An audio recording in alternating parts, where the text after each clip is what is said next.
بسم اللہ الرحمن الرحیم. پروگرام انسائیڈ دا نیوز اور میں ہوں ڈاکٹر ثنا غوری.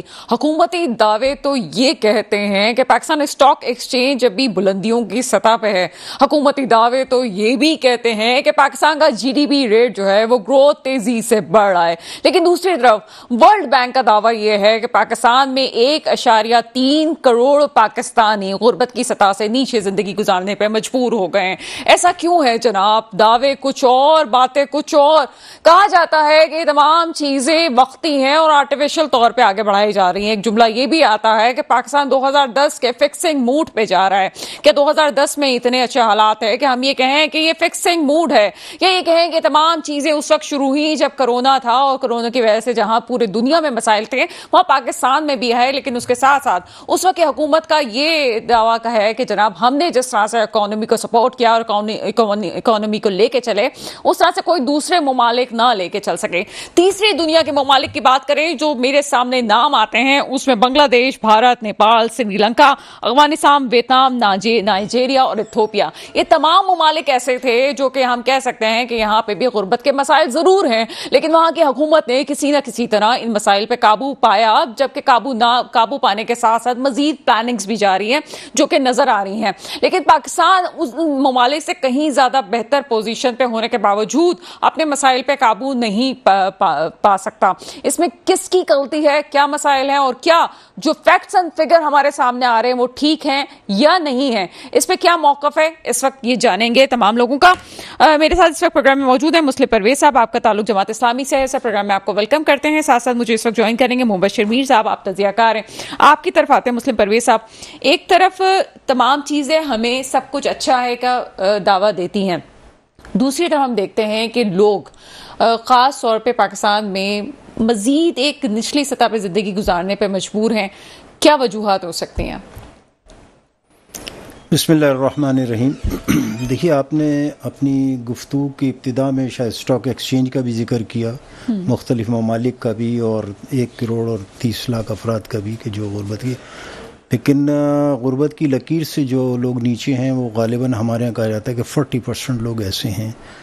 اور اس کو اس طرح سے جو ہے ہم سمجھتے ہیں کہ جن کو بنیادی ضروریات جو ہے وہ میسر نہ ہوں، اس میں پہننے، اوڑھنے، کھانے پینے، رہنے سہنے کی تمام ہوتی ہیں. ایک معیار تو یہ ہے اب کہ ان میں بہت گفتگو کر رہا ہوں کتابی قسم کی، کہ پہلے ہم کہتے تھے پر کیپٹا انکم کی بات، اور اب ہم یہ کہتے ہیں جو بالکل قطعی اسلامی اصول کے مطابق ہے کہ فی کس کوئی فرد کتنا صرف کر کے اپنی بنیادی ضروریات کو حاصل کر سکتا ہے. تو ایک صارف کے طور پر جو ہمارے ہاں لوگوں کی بنیادی ضروریات ہیں وہ ان کو نہیں مل پاتی، اس لیے ان کے وسائل نہیں ہیں. اب آپ نے کہا کہ یہ کیسے ہوا، کورونا کی وجہ سے ہوا یا کس وجہ سے ہوا؟